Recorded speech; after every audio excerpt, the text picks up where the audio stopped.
Midnight in Tennessee. A stranger stumbles into a rundown diner, tattered coat, trembling hands, and a secret so heavy it could shatter the silence. He's got nothing but a few coins, yet he carries something worth more than gold. A young waitress, her blue eyes shadowed with a pain she never speaks, risks everything with one quiet act, and it cost her dearly in a single night.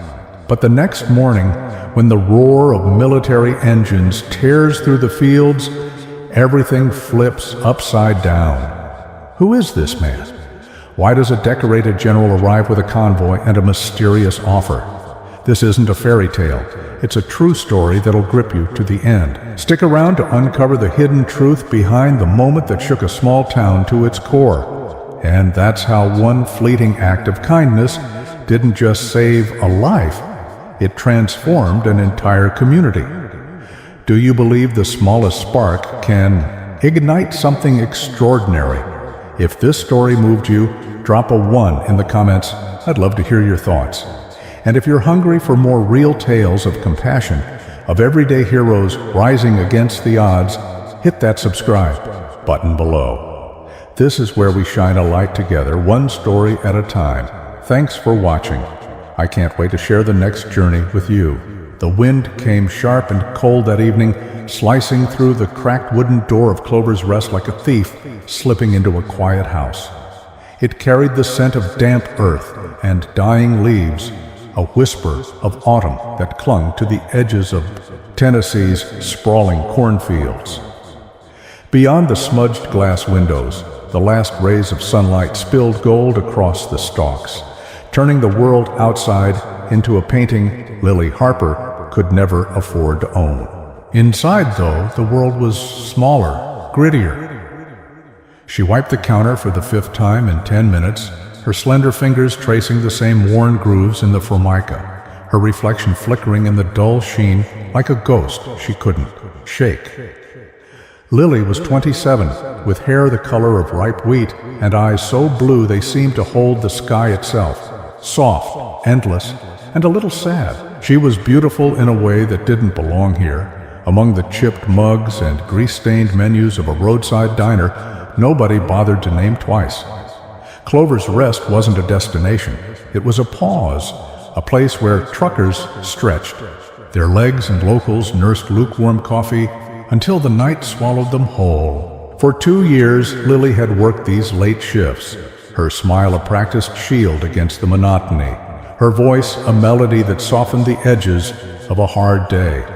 But tonight, that smile felt heavier, like a mask she wasn't sure she could keep wearing. She glanced at the clock above the soda fountain, 8:47 p.m., 13 minutes until closing.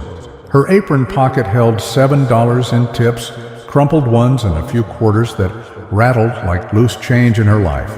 Rent was due in 6 days, a merciless $620 she didn't have, and the student loans from a half-finished sociology degree loomed like shadows she couldn't outrun. She'd dropped out of college after her mother got sick, trading textbooks for hospital bills, and when the cancer won, it left her alone with a grief she buried deep. Deeper still was the scar her father had carved, a veteran who'd come home from Afghanistan with ghosts in his eyes and left when she was 12, unable to outrun them.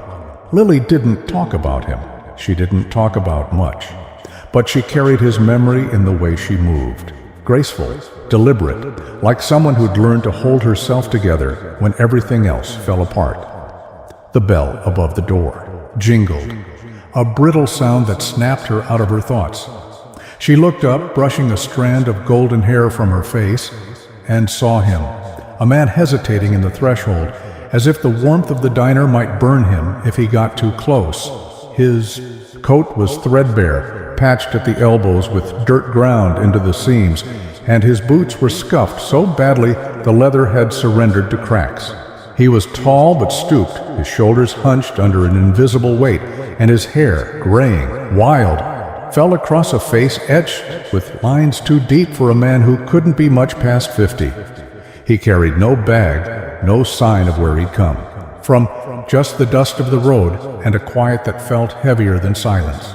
He shuffled forward, stopping at the counter, and dug into his pocket with trembling hands. A few coins clinked onto the surface, 2 quarters, a dime, some pennies, and a single crumpled dollar bill followed, smoothed out with care as if it were all he had left in the world. "I'm Wade," he said, his voice rough like gravel, but soft at the edges, polite in a way that felt old-fashioned. "I only got this much. What can I get?" His eyes met hers for a fleeting second, brown, tired and searching, before dropping back to the coins as if ashamed to ask. Lily glanced at the menu board behind her. The cheapest item was a grilled cheese for $3.50, and even that was out of reach for the $1.62 scattered before her. She could have said no, could have pointed to the sign that read, "No loitering" in Travis's sharp handwriting, and sent him back into the cold. But something in Wade's face stopped her. The exhaustion, the faint flicker of dignity clinging. To him, like a lifeline, it reminded her of her father, the way he'd looked on those rare nights he'd come home, sitting at the kitchen table with a bottle and a stare that saw nothing. She'd made him soup once when she was 9, and he'd eaten it silently, his hands shaking just like Wade's did now. "You're in luck," she said, her voice warm and steady, a lifeline of its own. She flashed that radiant smile, the one that made regulars leave an extra $1 even when they couldn't afford it. "We've got a special tonight, chicken soup and cornbread, just enough for what you've got." Wade's eyes widened, a spark of disbelief cutting through the weariness. "Really?" he asked, almost a whisper. "Really," Lily replied, already turning to the kitchen before he could argue. She ladled a steaming bowl of soup from the pot she'd kept warm, rich with shredded chicken and carrots, a recipe she'd tweaked herself, and paired it with a thick square of cornbread, golden and crumbling at the edges. It was $6 worth of food, maybe more with the butter she smeared on top, but she slipped a 5 from her own pocket into the register when no one was looking. She set the meal in front of Wade, the steam curling up between them like a promise. "Everybody needs a little warmth to keep going," she said, her tone gentle but firm, a conviction she'd carried since the day her father walked out. Wade stared at the bowl, then at her, his hands hovering over the spoon as if he didn't trust the moment to last. "You're the first person in a long time to look at me like I'm human," he murmured, so quiet she almost missed it. A faint smile tugged at his cracked lips, and for a second, the weight on his shoulders seemed to lift. He picked up the spoon, the metal trembling slightly in his grip, and took a slow sip. The diner was silent save for the hum of the fridge and the wind rattling the windows, a fragile peace settling over them. Lily turned back to the counter, wiping it again out of habit, her heart a little lighter than it had been all night. She didn't notice the shadow moving behind her, didn't hear the heavy footsteps until they stopped too close. "What the hell do you think you're doing?" The voice was sharp, cutting through the stillness like a blade. She spun around to face Travis, the manager, his broad frame filling the space between the kitchen and the counter. His eyes, cold, gray, unyielding, locked onto the bowl of soup, then flicked to Wade, then back to her. His jaw tightened, a muscle twitching under the stubble. "I paid for it myself," Lily said, keeping her voice even, though her stomach twisted into a knot. She squared her shoulders, meeting his gaze. Travis snorted, a dry, humorless sound. "We're not a damn soup kitchen, Lily. You want to play savior? Do it somewhere else."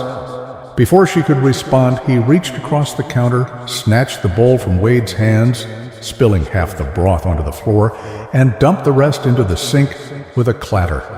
The cornbread followed, crumbling into the drain like it was nothing. The air in the diner thickened, heavy with the scent of spilled soup and unspoken outrage. Lily's breath caught in her throat, her hands curling into fists at her sides. Wade sat frozen, his spoon still raised, his face unreadable, but his eyes dark with something that might have been shame, might have been anger. Travis dusted off, his hand smirking as if he'd just swatted a fly. "You're done here," he said, his voice flat. "Grab your stuff and get out. You're fired." For a moment, Lily couldn't move. Fired? The word echoed in her skull, sharp and surreal. She'd lost jobs before. Waitressing wasn't exactly a career with security, but this felt different, personal, a punishment for daring to care. Her blue eyes burned with tears she refused to let fall, not in front of him. "You're a bastard," she said through gritted teeth, barely above a whisper. Travis's smirk widened. "And you're unemployed. Door's that way." He crossed his arms, leaning against the counter like a king dismissing a peasant. The few late-night regulars, a trucker in the corner, an old man nursing coffee, kept their heads down, too tired or too scared to intervene. Wade stood slowly, his chair scraping against the linoleum, and turned to Lily. "Thank you," he said, his voice steady despite the tremor in his hands, "for what you tried to do." Then he walked out, the bell jingling behind him, leaving her alone with the wreckage. Lily grabbed her coat from the hook, her movements jerky, fueled by a fury she couldn't name. She stepped into the night, the wind biting at her cheeks, her breath visible in the dim glow of the diner's neon sign. She'd done the right thing, hadn't she? And it had cost her everything, rent, loans, the fragile life she'd stitched. Together, all unraveling because of a bowl of soup. As she started the long walk home, the cornfield swaying in the distance, she couldn't shake the feeling that this wasn't the end. Not yet. The wind howled louder as Lily Harper stepped out of Clover's Rest, her coat clutched tight against her chest, like armor against the night. The neon sign flickered above her, buzzing faintly, casting jagged shadows across the gravel lot. She didn't look back, not at the diner, not at Travis's smug silhouette framed in the doorway, not at the life she'd just lost in the span of 5 minutes. Her boots crunched against the ground, each step a small rebellion against the weight. Pressing down on her, rent, debt, the sting of being discarded like trash. The air smelled of frost and corn husks, sharp and bitter, and her breath clouded in front of her, a fleeting ghost in the dark. Inside, the scene replayed itself like a scratched record she couldn't stop hearing. Travis's cold gray eyes, the splash of chicken soup hitting the sink, Wade's quiet thank you as he slipped away. She'd given him something, maybe not the meal, but a moment of dignity, and Travis had ripped it away without a second thought. Her hands balled into fists in her pockets, the $7 in tips jingling faintly against her knuckles. $7. That was all she had left until the next nothing came along. She'd been fired before. Diners were as disposable as the people who worked them, but this time it burned deeper, a wound she couldn't name. The walk home was a mile and a half, a stretch of cracked asphalt, flanked by fields that rustled in the wind like they were whispering secrets. Lily's apartment waited at the end of it, a one-room box above a laundromat that smelled of bleach and regret.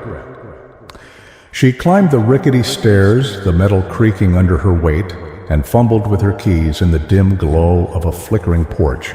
Light. The door swung open to a space that barely qualified as a home. A sagging mattress in the corner, a card table littered with unopened bills, a kitchenette with a stove that hadn't worked in months. She tossed her coat over a chair and collapsed onto the bed, the springs groaning in protest. The stack of envelopes on the table stared back at her. $620 for rent, $300 more for the student loan she'd stopped counting, a utility bill she'd ignored for weeks. She'd been scraping by at Clover's Rest, piecing together a life from tips and overtime. But now it was gone, flushed down the drain with that bowl of soup. She pressed her palms against her eyes, willing the tears to stay where they belonged, but they came anyway, hot and silent, tracing paths down her cheeks. She hated crying, hated the weakness of it, but tonight she couldn't fight it. Not when the world kept kicking her for daring to care. Her mind drifted to Wade, to the way he'd looked at her, like she was a lighthouse in a storm he'd been lost in too long. "You're the first person in a long time to look at me like I'm human," he'd said, and the words stuck to her like burrs. She'd seen her father in him, in the tremble of his hands and the hollows under his eyes. She remembered the nights she'd sat across from him as a kid, her small hand stirring a pot of canned soup while he stared at nothing, his medals gathering dust on a shelf. He'd been a soldier once, a man who'd carried men out of hell, but the war had followed him home and broken him. When he left, he took the last of her childhood with him, leaving her to pick up the pieces of a family that didn't survive. Lily rolled onto her side, curling into herself, the memory a dull ache in her chest. She'd bought Wade that meal, because she couldn't save her father, couldn't pull him back from the edge he'd fallen over. But maybe, just maybe, she could save someone else, and Travis had turned it into nothing. She replayed the moment, his sneer, the clatter of the bowl, the way the cornbread crumbled into the drain, her stomach twisted, anger flaring bright and hot. "You're a bastard," she told him, and she meant it. He didn't care, not about Wade, not about her, not about anything but the bottom line.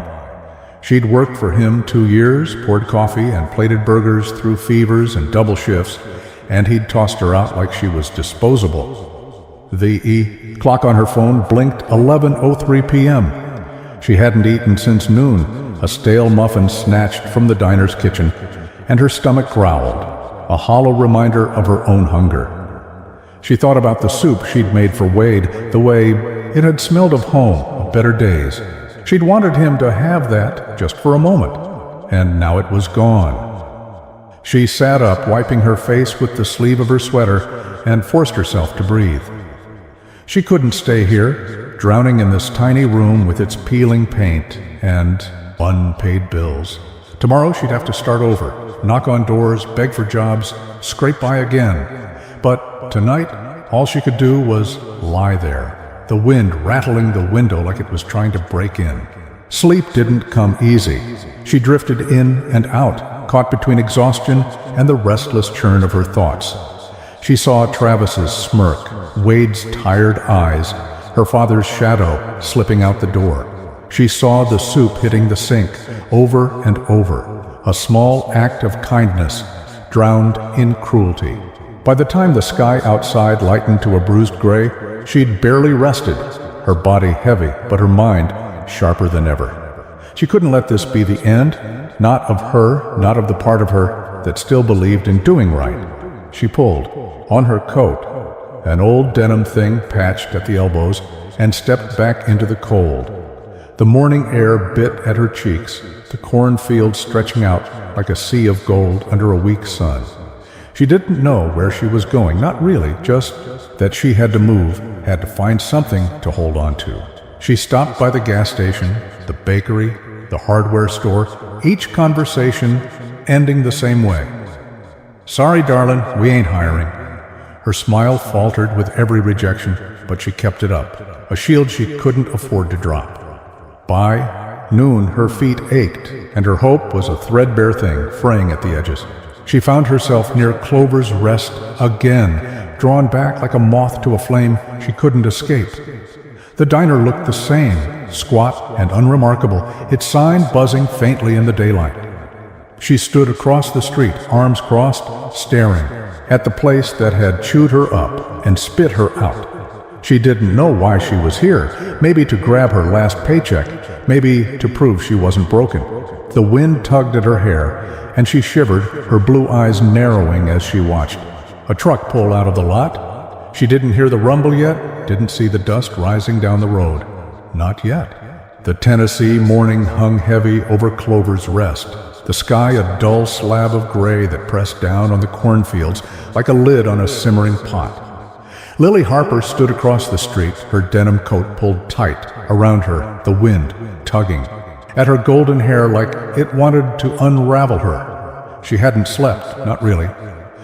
The night had been a restless tangle of half-dreams and waking regrets, her mind replaying the clatter of Wade's soup bowl hitting the sink, Travis's sneer, the weight of her own empty pockets. $7 in tips and a lifetime of debt stared back at her from that sagging mattress, and now here she was, back at the diner like a stray dog circling a place it used to call home. She didn't know why she'd come, maybe to grab her last paycheck, if Travis hadn't already burned it out of spite. Maybe to prove she could face him, that losing everything didn't mean she was nothing. Her blue eyes traced the diner's squat outline, the peeling paint, the flickering neon sign that buzzed like a dying fly. It looked smaller in the daylight, less menacing, but the sting of last night lingered in her chest, sharp and raw. She'd walked a mile and a half home in the dark, knocked on half a dozen doors this morning looking for work, and gotten nowhere. The gas station clerk had shrugged, the bakery owner had sighed, the hardware store guy had called her darling, with a pity she didn't want. She was tired, bone-deep tired, but she stood there anyway, arms crossed, her breath a faint cloud in the chill. Inside she could see Travis moving behind the counter, his broad shoulders hunched as he wiped down the grill. He hadn't seen her yet, and she wasn't sure she wanted him to. What would she say? You were wrong? I'm worth more than this? Words felt useless against a man who'd dump a bowl of soup like it was garbage and fire her for caring. She thought of Wade again, his cracked lips parting in that faint, grateful smile, the way he'd said she'd made him feel human. She'd wanted to give him something, a scrap of warmth, in a world that had turned its back on him, and Travis had crushed it, just like her father had crushed her, walking out when she was 12, leaving her to pick up the pieces of a life he'd shattered. Her father's face flickered in her mind, those hollow eyes, that unsteady hand lifting a spoon she'd set in front of him. She'd been 9, standing on a stool to stir a pot of Campbell's tomato soup, the only thing she knew how to make. He'd eaten it silently, his medals glinting on the shelf behind him, a soldier who'd survived Afghanistan, but not himself. She'd thought she could fix him, thought love and a warm meal could pull him back from whatever hell he carried. But he'd left anyway, and she'd spent the years since trying to prove she wasn't the one who'd failed. Last night with Wade, she'd tried again, and failed again. Lily shook her head, pushing the memory down where it belonged, deep, buried, a scar she didn't touch. She wasn't here to wallow. She was here because she had to keep going, had to find a way to pay the rent, to eat, to breathe. The bills on her table weren't going to wait, and neither could she. She took a step forward, her boots crunching against the gravel, intending to march in and demand her paycheck. She'd earned it. 2 years of sweat and smiles, and Travis owed her that much. But before she could cross the street, a low rumble broke the stillness, a sound that didn't belong in this sleepy stretch of nowhere. She turned her head, squinting down the road. Dust rose in a faint plume, swirling in the wind, and the rumble grew louder, deeper, a vibration she felt in her chest. Headlights cut through the gray, and then she saw them, vehicles, big ones, rolling toward Clover's Rest like a storm, gathering strength. They weren't pickup trucks or delivery vans. They were angular, painted in muted greens and browns, their tires chewing up the asphalt with purpose. Military vehicles. Jeeps, maybe, or something heavier. She couldn't tell, not with her heart suddenly pounding in her ears. This wasn't normal, not here, not in a town where the biggest excitement was a tractor breaking down on Route 12. The convoy slowed, engines growling as they pulled into the diner's lot, gravel crunching under their weight. Lily froze, her breath catching, her blue eyes wide as the first vehicle stopped just yards from where she stood. Doors swung open, and figures stepped out, men and women in crisp uniforms, boots striking the ground with a rhythm that spoke of discipline. At the front was a woman, tall and commanding, her silver hair pulled into a tight bun, her face lined with years of authority. She wore a uniform that gleamed with insignia, a star on her shoulder catching the weak sunlight. Behind her, more soldiers fanned out, some carrying flowers, others holding small signs. Handwritten, simple, kindness isn't forgotten. Lily's stomach twisted, a mix of confusion and something she couldn't name. Hope, maybe, or fear. She glanced at the diner, saw Travis peering out the window, his jaw slack, his gray eyes narrowing. And then she saw him, Wade, stepping out of the second vehicle, but not the Wade she'd met last night. This Wade wore a clean uniform, pressed and sharp, his chest adorned with ribbons and medals that glinted like promises kept. His hair was trimmed, his posture straighter, but those brown eyes were the same, tired, searching, and now locked on her.